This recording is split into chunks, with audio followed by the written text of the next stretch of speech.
Efa taona ray mahery ny nahatapahan'ny pompin-drano eto Bealanana, olana ara-teknika ny fototra izany. Vokany, miverina andoharano ny be sy ny maro, ao koa ny ady vovon-drano. Zany hoe zany ny rano eto Bealanana dia tegna mbola anisan'ny manahirana ny vahoaka satria ny rano teo aloha moa zany tsy mandeha, ny valin'ny fangatahana ndraiky efa misy fanazana tsy zany ankehitriny dia mbola tsy misy rano ara-dalàna sady mbola manahitra ny fitonam-panjakana foibe mbo hijerakaiky ny rano Bealanana fa tegna mbola anatiny mangetaheta. Etsenkelany nataon'ny ben'ny tanàna Raharson Jackie Robertin sy ireo mpiara-miasa aminy ho laharam-pamena tamin'ny famatsim-bola FDL ny fanavaozana ny lapan'ny tanàna.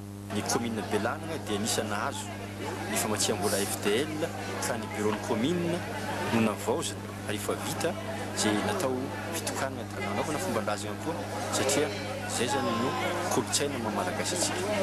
Eo amin'ny lafiny famoivezana indray dia ratsy dia ratsy ny lalana Bealanana Tsohi sy Bealanana Mbatory. Ny vokatra nefa maro ratsy tanisa afa-tsy ny vary sy ireo voamaina. Miezaka nanala lavadavaka ny faritra niaraka amin'ireo hery-velona aty Bealanana.